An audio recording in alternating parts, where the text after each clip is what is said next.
Alright guys, welcome back to ImWateringPSUs, and now here we are with this SFF build and with the tuning that I've done on it. Now we'll comment exactly everything that I've done so far because this is a build in which we've gone for full efficiency. So basically all the hardware has a sweet spot where we have the right combination of power and performance, which is efficiency. Now basically, generally, the hardware is a little bit towards the power side, okay, except for like T CPUs from Intel, like the i7 6700T, which are underpowered CPUs. But anyway, since it's a very small PC, we tuned it, so we basically maintained the same performance, but got it way more stable, so the 1% lows are gonna be higher, which is important because the PC is gonna be for a friend of mine who plays competitive, but we've got much lower thermals, noise, and power.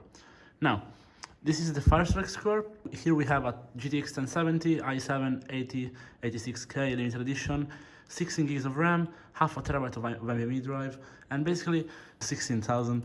On the graphics isn't actually too bad for a 1070. Now we'll just pull up the Afterburner settings, but basically it's undervolted, and it's undervolted in a very power saving way.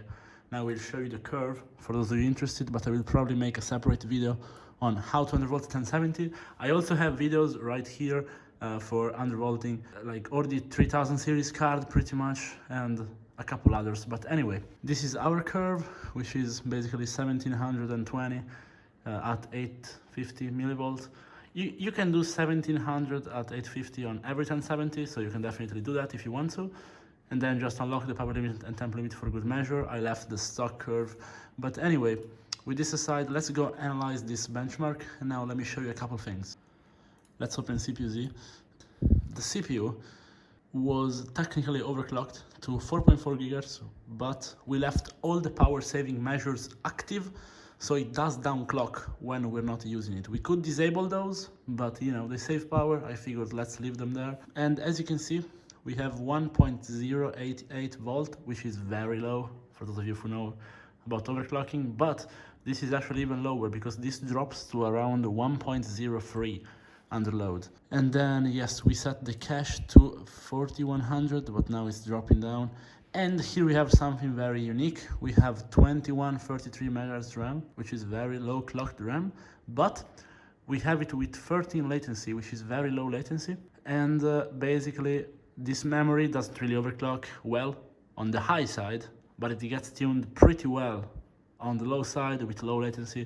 So I went with that, tested it out, and this is actually what gives us the best performance of all the overclocking configuration that we found on the RAM.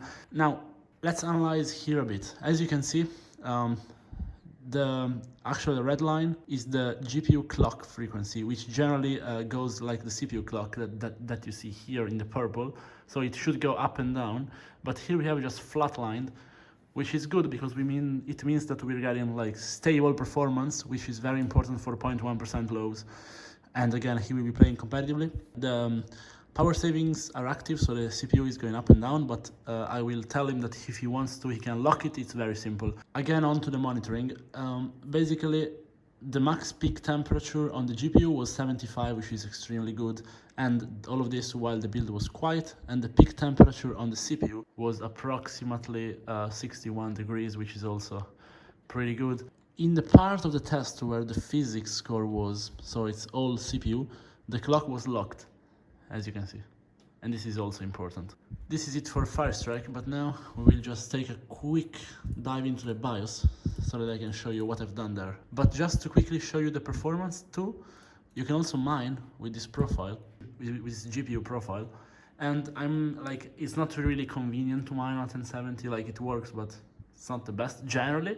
But look at what we got here just with the undervolting. So with the same profile that we had before, we are basically getting a ridiculously low power consumption. Okay. Alright guys, so as you can see, we have like 87 watts at 21 to 22 mega hashes, which is extremely low, gives us about 260 efficiency, which is not too bad. But anyway, let's get into the BIOS. Okay, now here we are into the BIOS, and here are our settings. Now on the CPU we got again a 4.4 GHz all core, 4.1 GHz cache. We set the FCLK manually to 1 GHz. This gives us extra performance. And then we just disabled all the limits here, as you can see. For the DRAM, well, we basically, here we are with the voltages. And here we have 1.1 on the vCore, which drops a bit with the load line, so it goes to about 1.05. And then we have 1.35 on the DRAM, pretty standard.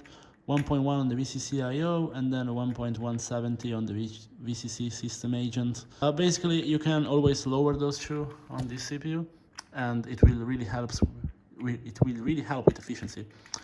So yeah, this is about it, guys. Let me know if you dig this build, and especially if you like the looks of it. It's really small, as you can see. Like, this is my hand, this is the build.